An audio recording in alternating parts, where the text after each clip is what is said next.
വേനുണ്ടാ? ഇല്ല, ഇന്നലെ രാത്രി ഇങ്ങനെ മാന്തുന്നുണ്ട് അണ്ണ. നോക്കട്ടെ, വേനൊന്നും കാണുന്നില്ല അണ്ണ. ഇത് ഒറ്റയ്ക്ക് ഇന്നിട്ട് എന്തോ പോലെ ഇരിക്കുന്നുണ്ടല്ലേ? കളിക്കാൻ ആരും ഇല്ലായിട്ട്. ആ, അതാന്ന് പറയുന്നത്. അതിന് വരുമ്പോ ബോറടിക്കുന്നു പറയും ഇവിടെ വന്നിട്ടാകുമ്പോ.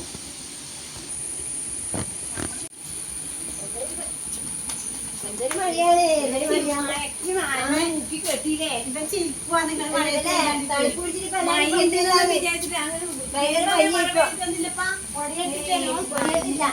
മഴ മാറിയിട്ട് ഇപ്പഴത്തെ പനി വന്നിട്ടുണ്ടല്ലോ, ഡെങ്കിപ്പനിയോ അന്നേരം നല്ല വെയിൽ കണ്ടിട്ടാണ്. എന്നിട്ടാണ് ഇതിലെ ഓടി വന്നത്. ഇപ്പൊ നോക്കുമ്പോ അങ്ങനെ ഇങ്ങോട്ട് എത്തുമ്പോ ഉദ്ദേശം കാണുന്നല്ലേ. ഇപ്പൊ അത് കാണുന്നില്ലേ? തോട്ടിക്ക് പോവാൻ കളിക്കാൻ പോകാൻ പറ്റില്ല ഇപ്പൊ. ഭയങ്കര വയ്യലാണ് കേട്ടോനെ. അതുകൊണ്ട് സംഘം തോട്ട് പോകാൻ കഴിയില്ലേ? നിങ്ങൾ ഇടപ്പോകിഞ്ഞാണ് നമ്മളെ കമലേശ്വരം എടുത്ത് പോകാൻ വേണ്ടി പിന്നീടാണ്. അതെയാ, എന്നാലും കൊടിയെടുത്തിട്ട് പിന്നൂടെ എന്നോട് കൊടിയെടുക്കാണ്ട് ഒരു സ്ഥലത്ത് കയറി. ആ തെളിച്ചം കടിക്കാന്ന് കൊടിയെടുക്കാനി ആടിയെത്തുമ്പോ കൊറേ ആയി അവിടെ പോകാൻ. ഓറാ മുഖത്ത് കൂടായിട്ട് ഒരാശുപത്രി അങ്ങ് അമ്മേനെ അടുത്ത് വീണിട്ട് ഒന്ന് അറിയാൻ അയച്ചിട്ട് പോകാൻ വേണ്ടി വന്നെയാണ്. ഞായറാഴ്ച ഒരു സമയമുള്ളൂ. അതെ, അപ്പൊ അന്നേരം മഴയില്ല. എന്നിട്ട് പോകാന്ന് വെച്ചിട്ടാണ്. പോണെന്ന് വിചാരിച്ചിട്ടാണ് കീനി. കൊറേ സായി വന്നിട്ട്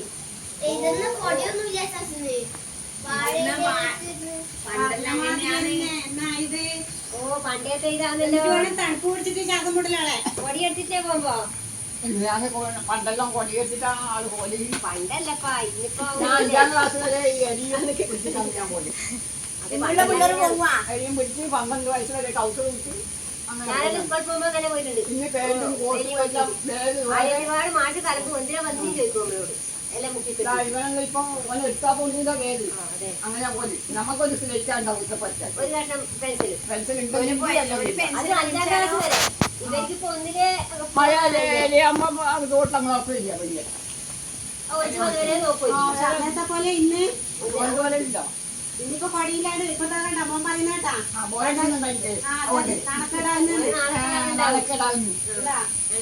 എന്തോ സാധനം തലയിൽ പോണ സ്കൂളിൽ ഇനി കൊടയെല്ലാം വാങ്ങിട്ടോ. പണ്ടങ്ങനെയാന്ന് വെച്ചിരുന്നത്. പണ്ട് പുല്ലിട്ട വരയിലാണ്. ഇന്നിപ്പോ ഓടിട്ട വീടായില്ലേ? ഓടില്ല. പുല്ലിട്ട വരയിൽ നിന്ന് നോക്കണം. സുഖം തിരികെ പുല്ലിട്ട വരി ഇപ്പം കാറ്റും മയ്യും വരുമ്പോ അടിമാറിയിട്ടുണ്ടായി. ഇപ്പൊ 3-4 വലിയ കെട്ടിടാണ് ഇപ്പൊ ഇടിഞ്ഞു പൊടിഞ്ഞു പോകുന്നു. വയനാട്ടിലെല്ലാം സുഖം പോലും അവർക്ക് നല്ല കാറ്റ് നല്ല ചൂടുണ്ടാവും ഉള്ളില്. അടി പറഞ്ഞു പോകുന്നു. എത്ര സുഖ എലി പിടിച്ച് വരെ കഴിക്കുന്നൊന്നും മുറിച്ചു കഴിച്ചു മുറിച്ചാൽ മതി. മഴ കഴിയുമ്പോ അതിനെങ്ങനെയോ പ്രാർത്ഥന കിട്ടു. അന്നേരം പല്ലും നോക്കൂല. പല്ലുണ്ടായി കഴിച്ചു മുറിച്ചിട്ട് കടിച്ചു മുറിച്ചിട്ട് തേങ്ങ കഴിച്ചു വെച്ചിട്ടില്ല. ഒരു കംപ്ലീറ്റ് പോയി.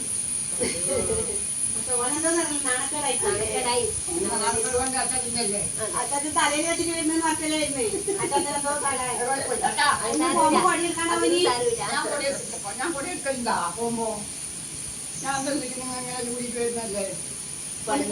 ആ ചേമ്പിന്റെ പുയ്യത്തിന്റെ ചേമ്പിന്റെ അതിന്റെ ഇല അത് കൊടേനെക്കാളും പണ്ട് ഈ ഓലക്കൊട പിടിച്ചിട്ട് വരുമ്പോ കാറ്റിന് ഇതിന്റെ ഓല തേച്ച് മാറും. കാല് മാത്രമായിരുന്നു. ഇല്ലല്ലോ, ഇന്ന് പിള്ളേർക്ക് കാണാൻ പോലും ഇല്ല. ഒന്ന് കാണിച്ചു കൊടുക്കണ്ടെങ്കിൽ പണ്ട് കാവുന്ന അയൽക്കാർ കൊണ്ടിരുന്നില്ലേ ഒരു കൊട?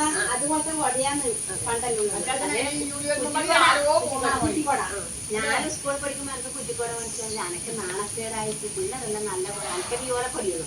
ഞാനിത് കട്ട കള്ളം കളിക്കുമ്പോൾ കഴിച്ചിട്ട് ആരെ എങ്ങനെയോ കൂടി പിള്ളേർക്കാണ് ക്ലാസ് നടക്കും. നമ്മളെ കയ്യിൽ ചരട് കിട്ടും. കുട മറന്നായിട്ട്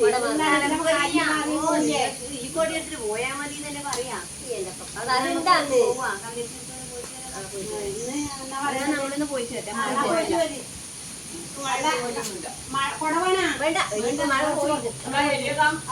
എല്ലാവർക്കും നാണക്കേടല്ലേ? അവരരിയും ചൂടിയിട്ട് പോവാ.